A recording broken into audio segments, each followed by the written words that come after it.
Michael Healy-Rae, we've had our disagreements on this programme. I've described you as a national embarrassment over issues. At the end of this month, Mr. Delaney is to come to Castle Island AFC to open the new George O'Callaghan Park. 45 years they wanted for this park to be there. And what I'm reliably told, that if it wasn't for John Delaney and the FAI, that park wouldn't be being opened at the end of this month. You will be most welcome to Kerry.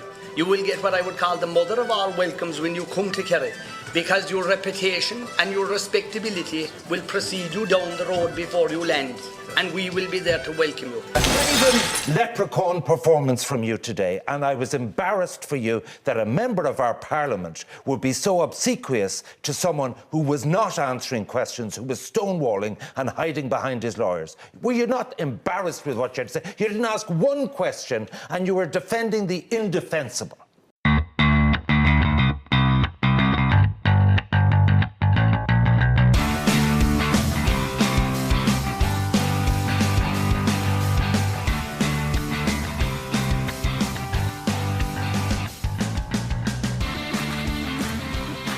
And welcome to this week's episode of Get Up the Yard. I'm Done, your MC of sorts, and this week I'm joined by Kenny and Frank. We are going to talk about the FAI. Unless you've been on a rock somewhere, basically the FAI is going through its biggest crisis ever. We're talking criminal prosecutions. We're talking everything. It's a soap opera that just keeps on giving. Saipan is nothing compared to this. Obviously, this stems from the $100,000 loan that Delaney had to give the association. Of course, he was supposed to explain it to Oireachtas. Of course, then he decided he wasn't going to do that, even though they said they would. And they just kept throwing ambiguity. I can't even say the word. Yeah. They kept putting up. We're off to a great start this week. I can't say. I can see the word. I can't say it. But there you go. Just like John Delaney, I have nothing to say. Frank, we're going to start with you. So we're going to talk about a few things. We're going to talk about Oireachtas. We're going to talk about Sunday Times. We're going to talk about, possibility of criminal prosecutions, that sort of stuff, and where we go from there, lads. But Frank, I want to ask you a question. Like myself, I was just following the Oireachtas through work, getting sound bites as it was coming through, and then watched a bit more of it as I got home. Were you really at all surprised by the FAI's actions or non-action? No, I probably wasn't surprised, to be honest, Donny. And they've kind of always been an association, certainly to my memory, that didn't do a whole lot of kind of transparency and explaining their reasons behind certain things and decisions. So I wasn't particularly surprised that they kind of pleaded ignorance on a lot of the questions that were posed to them. I was surprised by how much ignorance they did plead. I mean, they just stonewalled the committee on so many different questions and just refused to answer. And it was a real kick in the teeth. Whatever you think about the committee members, they're public representatives, and they were voted for to represent the public by the public, and the FAI just pretty much gave them the two fingers. And unfortunately, the powers of the Oireachtas couldn't compel them to answer the questions, and they exercised the right not to answer a lot of the questions, and it was just extremely disappointing. It was actually very. I don't know how you lads felt about it. I thought it was very cringeworthy. I mean, we have a similar process here in the UK where they sit in front of a panel of MPs, but it's quick, it's fast, and you really have to. They've grilled Sir Philip Green, they've grilled Mike Ashley, and it's just very direct. It's when you go there, you really have to have your stuff together. Otherwise, they will tear you apart, and it's live. It's shown live across on the telly over here. I found it at first. It really was a game of two halves. I thought it was just the first half. To be fair to the committee, the first half was just very. We're not going to play ball. We're here to talk about $100,000, but we're actually not going to talk about it because I have a note from a mammy. That was basically from John Delaney, and I really felt bad for them. But then apparently, I've been watching Off the Ball and stuff. They asked some of the journalists that were there. He said, "How are we doing, lads?" And they were like, "Not very well, you know." Why don't you start treating them like they're treating you? And I know the second half they came out a hell of a lot more rigorous and aggressive, and it became pantomime. You know, I'm sure, like looking at Michael Healy-Rae, who's not even part of the committee, just sat there for 3 minutes, sat there all day, and for 3 minutes just lauded John Delaney, absolutely just all over him, fawning all over him over some field that was open in his honour down in Kerry that took 48 years or something to open, you know, and he's supposed to be asking questions, which I thought was a total embarrassment at your expense as well, Frank, and Kenny's, you know. Yeah, well, you know, yeah, obviously there was a kind of referendum, I think, a couple of years ago in relation to how much power the Irish people want Oireachtas type committees to have. So, you know, there was obviously an expectation going in that the powers that they have were limited. But, you know, it was even the limited powers that allowed them to ask certain questions. The fact that they were even pushed back was just extremely disappointing. I mean, did you see that with Robert Troy, the Mullingar TD, and he was asking a question about Grey Wanderers that almost went to the wall. And he turned around and says, I want to ask John Delaney this. And Conway, the president, was like, no, you can't, you don't ask him, leave him alone, you know. I was just, and then it was like... It was lovely, wasn't it? It was like, you know, it was like questions were being asked, and it was like, all right, I'm looking directly at you, John. I'm going to ask you a question. John, would you like to have lunch? And the people beside John were like, John, you don't have to answer that if you don't want to now. And the people on the committee chairman was like, I'm not sure if John can answer if he wants lunch or if he doesn't want lunch. Let's have a check. And then John will go, well, no, as you rightly put it, Donny, it's here's me note from my mammy. I don't have to answer. Do I want lunch? But actually, the one thing that he did say is he wanted a comfort break, which was one good input from John. Wanted to have a break from all the questions he wasn't answering. Well, it's very tiring sitting there in silence, Kenny, you know. I thought it was very farcical. It was very clunky, you know. You know, you want it like a courtroom setting with these bastards, you know. Like you want them in there, you want them getting absolutely grilled, you know, no time, just really hammering them down. I thought it's John O'Brien, is it the Cork lad from Sinn Féin? Is it John O'Brien? O'Brien, anyway. Yeah, it is. He was asking it. They showed an edited version of it on News Talk, and he was trying to ask them about like the different bank accounts, which of course they have 24, by the way. Not that the honorary treasurer of the FAI would know that, because he thought he only had one. But yeah, they've 24, and he was trying to ask questions about prize money because he was on the board at Cork City, and he actually knew how this worked. So he you know, I could see what he was trying to do, but it took him nearly 12 minutes to ask the question. You know, do you have a separate account that this money goes in for prize money? Basically, I think he was trying to get to, and this is just my opinion, he's trying to see if there's any misappropriation of funds. You know, are you using prize money? This is just my opinion. Are you using prize money that's set aside for Dundalk, which you've actually delayed on, because you're using that to fund something else, even though you're not supposed to touch that? You're holding that for Dundalk for if and when they want it. And they just kept batting him away. And then the chair kept coming in, and he really annoyed me. He just kept, he just slowed it down. You know, when you were getting a bit of momentum, like he'd come in and he would just sort of mess it up. I don't know what you lads thought about that. Yeah, he was coming in and he was like, yeah, look, John actually has a note from his mammy, so maybe don't ask that. Yeah, it was like it was a real mockery. The FAI just showed an absolute two fingers to the public, as you said, mockery of the process.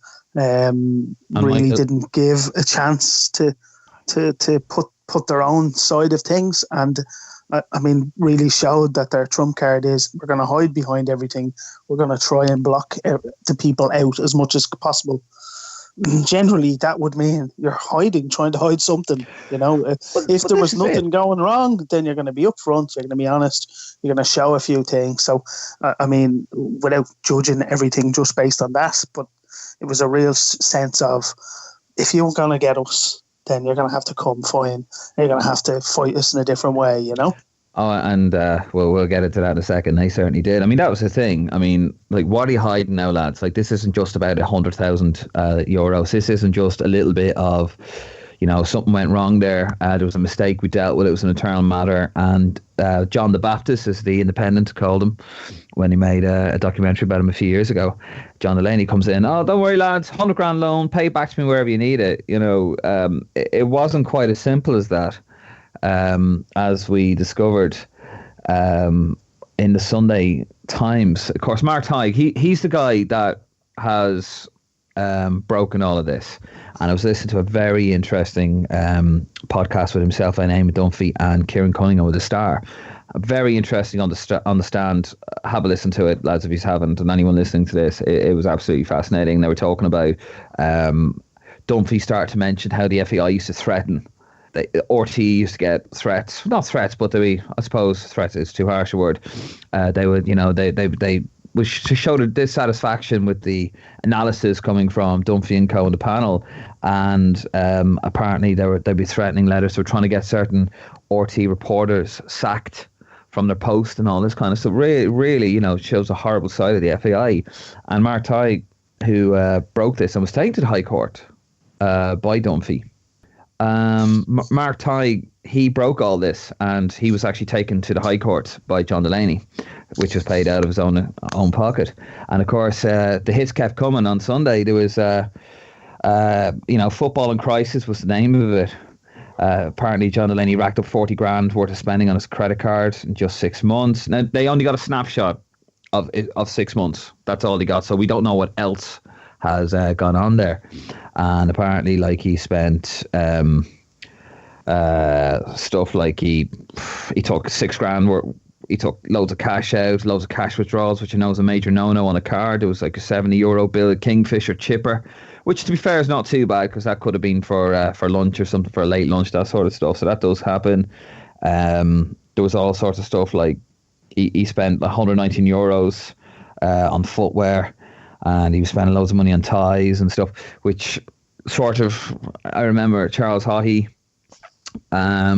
he spent thousands of pounds on ties. And he actually went into Michael Healy-Rae's garage, didn't he? In a Topaz, and he withdrew 200 and €150 on the card. He also stayed in the Ritz-Carlton in Dubai, and that was a €4,000 bill in 2016. And yeah, just all sorts of there. It's out there. I strongly recommend you read it. What did you make of that, Kenny? Like the bill that came out. Not to go into too much detail on myself, but from a company credit card standpoint, and any company withdrawing cash on the company credit card is a massive no-no. Exceptional circumstances for an event where you're going to have a receipt and follow through the proper processes of, these lads wouldn't take cards, so I had to pay them cash type of thing, and you go through rigorous checks, but clearly the amount of cash transactions, really, that was the one that opened the eye to me, going, hang on a second here. This fella's just using this as his own credit card. Look, he's going to go, look, I'll take a few quid out here, a few quid out there. Some of the transactions themselves individually could possibly be explained. And like at this stage, he's been given the chance, but he doesn't want to. But he hasn't taken it. These transactions. Hiding behind them like that just really stinks of, oh, look, I'm in over my head here. I'll voluntarily resign and step forward. I know I'm probably skipping ahead here, but I think, he's trying to play it as if he's done nothing wrong in some way, and that's talking about it in public is just going to rile the public up, but I haven't actually done anything wrong type of thing. But reading through those things, and no wonder Michael Healy-Rae tried to have sex with him live on TV. for a few minutes. I mean, it was disgraceful stuff. How great John Delaney is. He's the best man in the world. You'll get John them all welcomes. You know, nearly as far as to say, you know, John Delaney, he'd do anything for you, and he loves football, and he's out there training kids morning, noon and night, and he's paying for all them. Yeah, but spend the money in your garage, you know. I don't know where that money he withdrew went, you know, but it was awful stuff. I thought did you see out of the whole thing, the FAI was going down getting so much bad press. And then he went ahead and done that as well, and he just fell. And not that he had a high rating in my eyes, but he fell even further there. And it's not called for. Real approach from him, Michael Healy-Rae in particular, and then from a lot of others leading up to all the allegations coming out of this. John Delaney, he's a great man. He's done X good thing.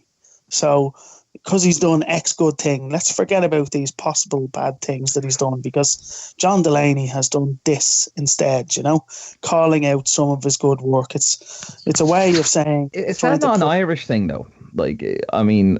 So this is worldwide in politics as well, to me. This is a massive national thing of the bad guy. If he does good things, we'll try and treat him as a bad guy. So I've always said it, look, good people do bad things and bad people do good things, but what sets aside in the public eye a lot of the time is somebody who's out there probably doing bad things a lot tries to highlight and put the glare on all the good things that they're doing, to go, here, I'm a great bloke. Oh, look at all these good things I've done. Delaney, case in point of staying for fans for a long time and saying, oh, well, here, look, I bought you a round of drinks, you know. I remember my brother explained the situation to me in a very good way. He's like a fella that has a massive bag of gold in his hands, bag of coins in his hands, and he goes up to a guy and said, look, you know, you're doing a great job there. He puts his hand in, he puts a coin into the lad's hand, and that lad's like, oh, John, you're a terrific lad. Yeah, you know, now don't you forget that. Now don't you forget that little coin of gold I gave you. And he walks off in a massive bag of coin. That seems to be the situation. Frank, you've been very quiet on this. Have they got to you as well, have they? No. Just listening to you guys chat about it, but I suppose from the credit cards point of view, similar to Kenny, like I would agree that outside of the cash withdrawals, there's probably a lot of it that could be explained away. Yeah, but he had the opportunity to explain it, didn't he? And he chose to sit with his note from his mammy and say, "No, I'm not going to say a word." Well, I don't think the credit card stuff came out until afterwards, didn't it? Yeah, sorry. Yeah, no, you're right. Absolutely. Yeah. Sorry. Yeah. So you know, and I'm sure, like he could say, "Look, it's part of my package," but what it does show, and whether this is about Delaney or whether this is a bigger thing, is that an absolute disjoint and a poorly run association. We had the treasurer not known, assuming that they had one bank account. Now I'm not a huge football and association, but I have more than one bank account, and I'm a person, you know. So to assume that a huge association with a 50 million turnover would have only one bank account was unbelievable. Then you had. I think Frank might be in front of the Oireachtas next with his multiple bank accounts. Well, like most people I know have have more than one bank account. You know. And this fucker tried to get like 20 quid back off me on an Oyster card, Kenny, and he's got more than one bank account. Sorry, Frank. Sorry, didn't mean. So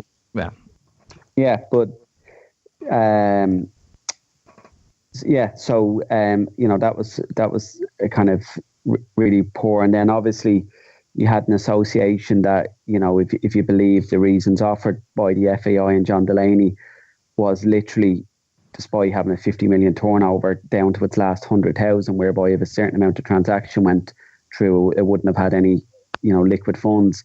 But yet the CEO was out spending huge amounts on a credit card. Now, obviously, John Delaney can say, look, you paid it back. I wasn't aware that the association was in trouble. That's the finance department.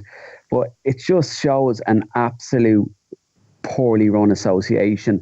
Whether there was anything beyond just absolute negligence, that will have to be explored. But it's just, you know, it just really showed the association in such a poor light. And, you know, they've had a chance to kind of come out and say, you know what, we hold our hands up. There's a lot gone on here that's wrong, and we need to step down.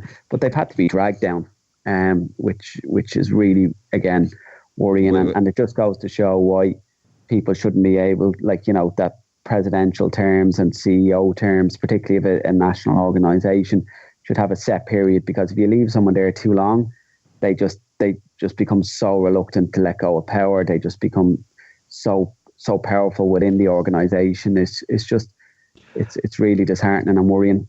What's going to... Sorry. Yeah, no. I just want can I ask you lads a question? I mean, in a little bit of studying for this, you know, I've been looking at videos and stuff of John Delaney and some quality montages of him, like where he's in a bar and he's like, get up to that fucking bar now, get yourself a free drink. And everyone's going, yay! And then you see him in Moscow with Ray Houghton singing in a bar, and they're all loving him. And Slovakia, Frank, do you remember when we were with the official FAI travel party? Sorry, that sounds a lot more grand than it was. We were like the away supporters. We went for Abbey Travel, yeah. Yeah, we went with Abbey Travel. Well, I didn't want to mention it, but you have. So, but yeah, we went with them, and we were going down on the coach. We had a wild night. Remember the night beforehand? Don't remember too much of it, but we won't. Anyway, and we were traveling on the coach down, and we almost had a fight on the bus because the guy wouldn't. It was a 3-hour journey to Žilina. The guy wouldn't stop at the services. I think he stopped like 15 minutes outside the ground, and it was really bad. And we were getting updates from a friend of ours and a friend of the podcast, and his cousin, who's Dutch actually, which is a strange one, was sending updates. He was on the trains that were put on by the FAI. And John Delaney was going around up and down handing out cans, and they were singing a song, you know, oh, John Delaney used to be a wanker, but he's all right now.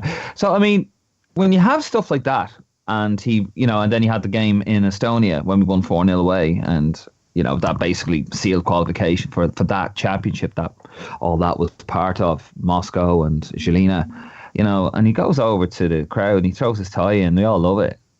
You know, there's some of the Irish fans here, you know, have kind of played into this sort of godlike figure of Irish football a bit, or am I being a bit harsh there?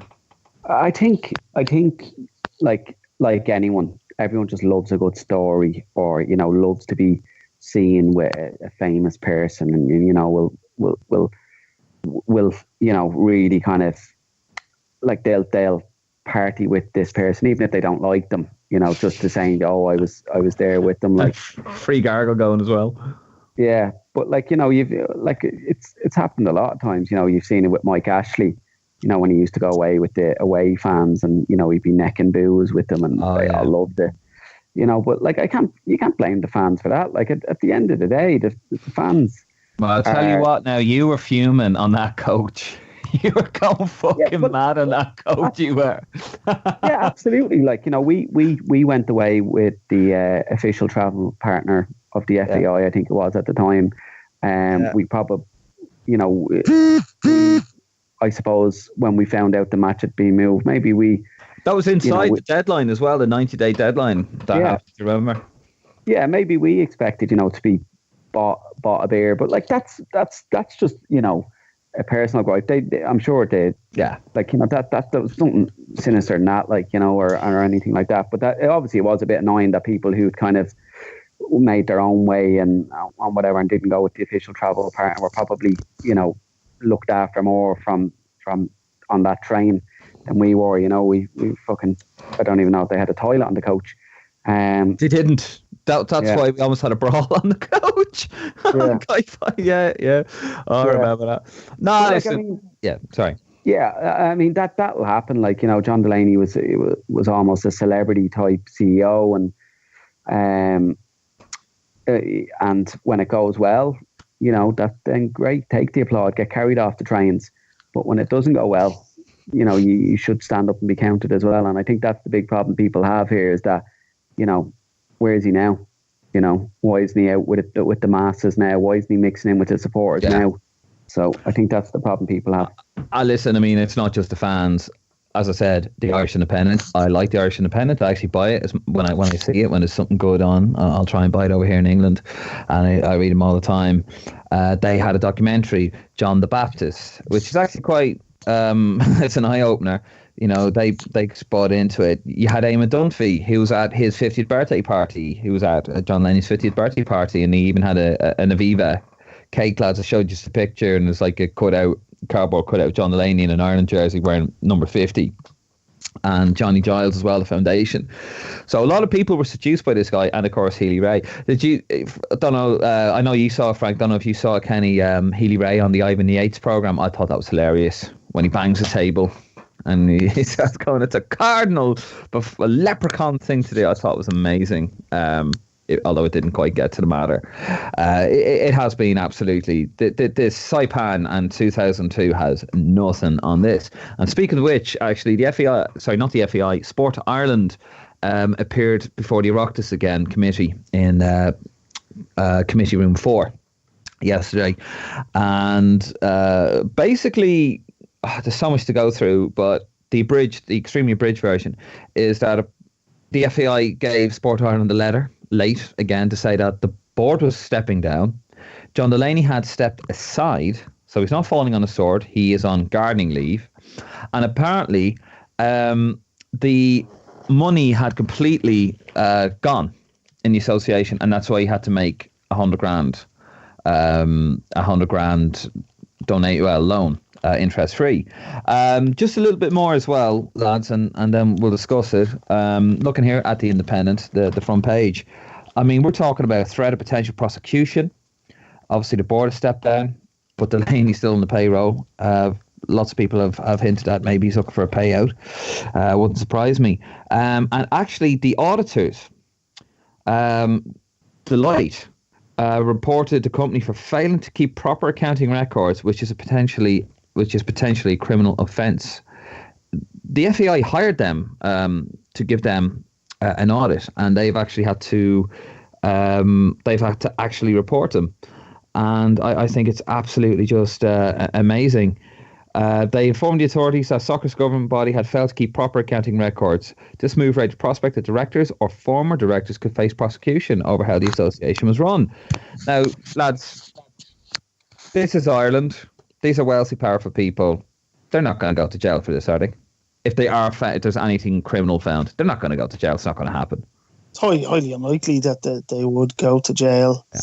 Yeah. In general terms, it's a possibility there, but it's let's just say it's highly unlikely.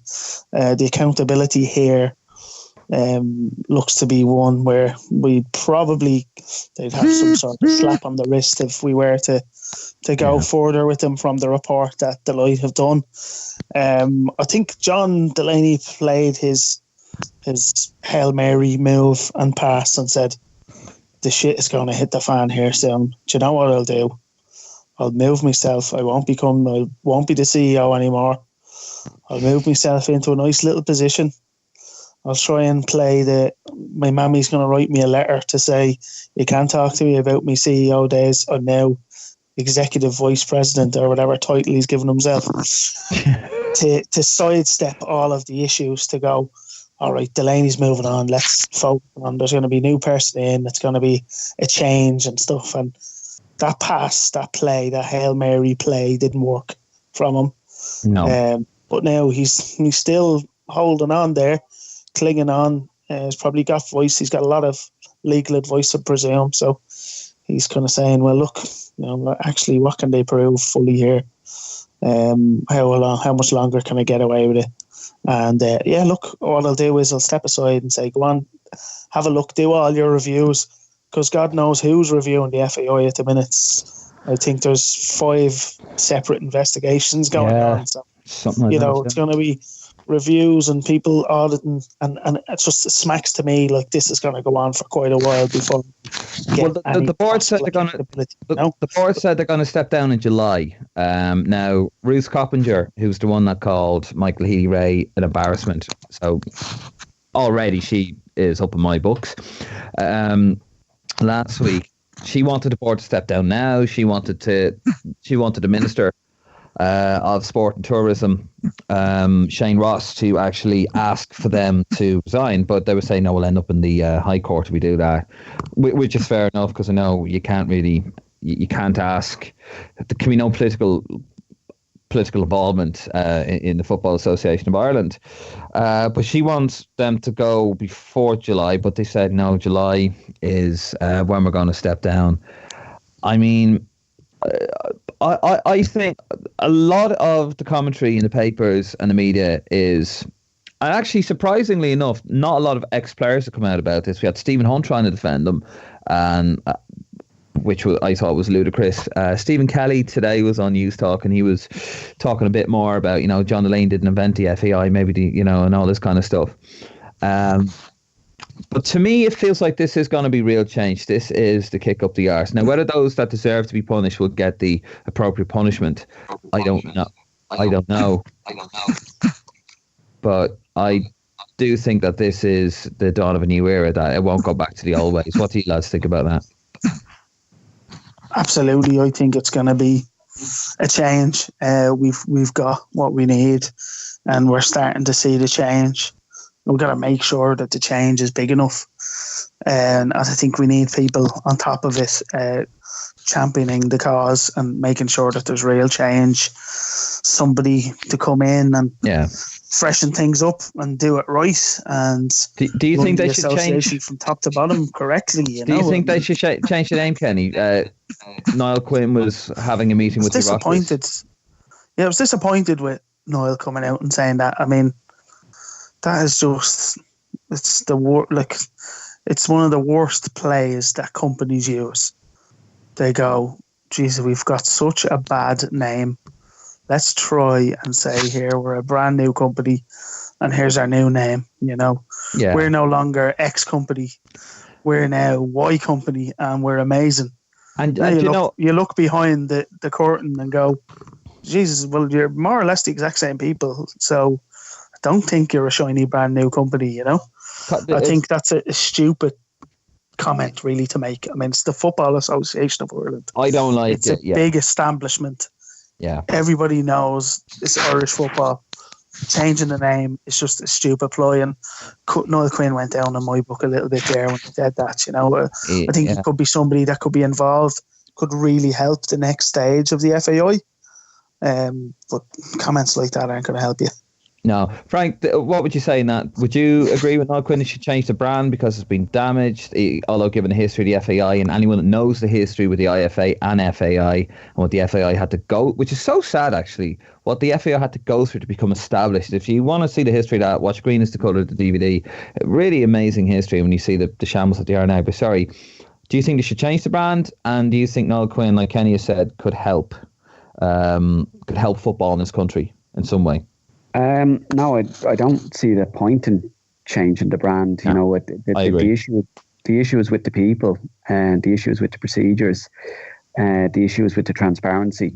There are things that are a lot easier to change, and that should be the focus of change, as opposed to moving letters around. That's just that's just doing something for the sake of doing it. If you really want to change, then it's about the people. It's about how they conduct themselves. It's about being open and transparent, and moving forward with, a much more balanced board than what it would seem to have, where 1 to 3 people seem to have kind of an unbelievable amount of say in it. We also then need to look at, a maximum time in charge. Of course, the counter to that is, well, if someone's doing a good job, why do you want to get rid of them? But, new people bring new ideas. Sorry, go on. Yeah, I was going to say there's a 3 to 5 year sweet spot, isn't there, with a CEO? We were talking about the other day, like this idea that you could be a CEO for 14 years is ridiculous. I totally agree with that. Just to wrap up, where do we go from here? I mean, who would you like, Frank? I'm going to ask you, who would you like to see get the CEO? Is there anyone in particular that you have in mind that you like to see as the CEO? Quinner? Would you like to see Quinner? I think I like Niall Quinn, and he's obviously he has a knowledge of football and the business side of football. That, like, does it have to be a football person? I'm not so sure. Like, when you look at the FAI, sorry, not the FAI, excuse me, when you look at the English FA, you look at people like David Gill, and you look at people like David Dean at Arsenal, who weren't football men as such, but were really good at running the football side of the business. There must be people out there in Ireland that we can look at from a business standpoint, and maybe it's in, and you get someone like Niall Quinn in with them. People like maybe Richie Sadlier, who's particularly good. He seems to be particularly good on the kind of PR side of things. He's done a lot of work with mental health and things like that. Yeah. But yeah, like, the one thing we can't do is rush it and make a kind of populist decision. We need to get the next appointment will be the most important one in Irish football in history, and it has to be right. So the board will step down in July. The other thing is, who's going to be recruiting them, and how does that process work? Would you feel confident with the FAI, the current board, picking their successors? I think that's what a lot of the TDs and members of the committee were very worried about. Is like, well, if we're already after showing how useless these guys are, are we really going to trust these guys to pick their successors? I don't think that would sit very well. No, I mean, God Almighty, like, like these guys are like, they're part of the board. They have to take full ownership of this, like, whether it's Shane Ross, whether it's at government level, that I know there can't be too much interference, but it just really needs a massive shakedown and a kind of do-over. But there has to be good people in the association, good people in the League of Ireland. People like Brian Kerr. Like, I know it didn't work particularly well with Trapattoni, but maybe if Niall Quinn's not involved in being on the board, maybe he's involved in the recruitment process. So we need to get the right people into a room and kind of trash this out. Yeah. Figure out how we're going to do it. I would like to see Quinn involved. I don't know about CEO. I don't think he wants it. Kenny, tell us what you think about this one. But I think I'd like to see Quinn involved, maybe with the League of Ireland. He seems to have a good plan there. And the FAI are still in charge of the League of Ireland. God help them.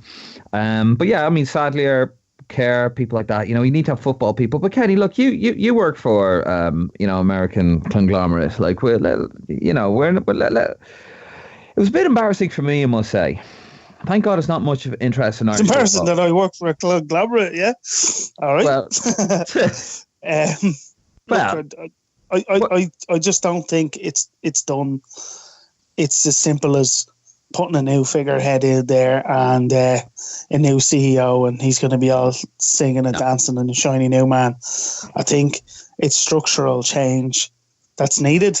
It's a change that one man isn't running the show. It has to be done, because although you can be quicker with your decision making when you have one man, you can be quicker to do the wrong thing as well. So I think it needs to be a proper board run company and organisation, more than a company, sorry, but it's a board run organisation, and it needs to be decisions being made that's agreeable by all, and we have to have different viewpoints there working together, so I think a mixture of football people and people from the outside of football, even learning structurally from, we've got really successful sporting structure at the moment in the IRFU, and the IRFU has gone on from strength to strength to the Rugby Association for people, so they've gone from strength to strength. Rugby was seen as a sport which had very little involvement in other than prestige schools and working class in some areas down the country from the early 90s. It's absolutely taken on and blown up and become a professional setup. So absolutely, and look at them. I mean, we could learn from their, of course their CEO. Their CEO from with a knowledge of rugby myself, their CEO was a fella called Philip Brown. Like, you wouldn't recognise him walking down the street. Didn't you know he doesn't want 2 seconds ago. He doesn't want to be seen as the man that's up at the bar buying drinks and, hey everybody, I'm great and I'm the CEO of the RFU. He does his job quietly, doesn't attract media attention, gets things done. We shouldn't know who is the chairman of the board, who's the CEO. The organisation should be run seamlessly that we don't care who the CEO is because things are being done right. They don't get media spotlight and attention. We need to get to a stage where we have a control board making decisions, and that we're doing things in the interest of Irish football. The absolute jokes that are happening, prize money that's been brought up there, prize money not being paid on time, not being given out, a league being run for less than the CEO salary. Prize money halved. Let's share this money between a club of people that's been run as a club. This is the competition they're running. There's 11 players. There's probably 25 players altogether. There's all the fans. There's the structure of that football club. They're all vying for a prize that's less than one man's salary running the whole organisation. Like, it doesn't make sense. So things like that, we need proper change. And the answer to your question on what's next or who should be involved has to be a mixture of people involved in the board. Yeah, we need football people, definitely. I mean, my point, and we're going to finish up here now in a second. I mean, my point is that when I'm saying that you work for a conglomerate, I mean, look, Facebook do their business in Europe here. eBay, Google do their business in Europe here. The RFU is a huge success. The GAA is a huge success. Horse Racing Ireland is a phenomenal success and other stuff. People in Ireland, as I said, I was a bit embarrassed because people probably think, oh my God, is this how businesses are run in Ireland? No, it's not. There are really, really talented people in this country. Some are not in Ireland. Some are abroad. Willie Walsh, BA, Qantas as well. The CEO there is, I'm probably getting the names mixed up, but the Qantas CEO is an Irishman as well, or was an Irishman. So, there's talent out there. So, it's there. We can do it. It's just, obviously, it's 2019. It's not the 90s. It's not the 80s. And the FAI really just need to get with it. And it's absolutely disgraceful that people have lost jobs, were laid off, had 10-15% wage cuts on their wages, those that were lucky to keep the jobs at the FAI with us. Well, Delaney was going around doing what he was doing. Hopefully, he has stepped aside. Hopefully, he'll do the right thing. Whether he's found innocent or not, I think, obviously, he just has to do the decent thing and just go. If he cares about football, as he says he does, he would have gone on his sword a long time ago. Sitting there, having banners against him, Delaney out, songs being sung about him, the whole lot. How the man just sits there and goes through, I couldn't. If one person thinks I'm an arsehole, I feel terrible and it'll bother me for days. This guy can just sit there, not a bother to him. It's absolutely incredible, this man is. Gentlemen, thank you very much for your time this week. We're going to wrap it up there. And there's going to be more to this. We're going to be talking more and more through this. We might even get a comment from Luxie as well about his Uncle John, but I wouldn't hold my breath on that one, lads. Take it easy. Good night.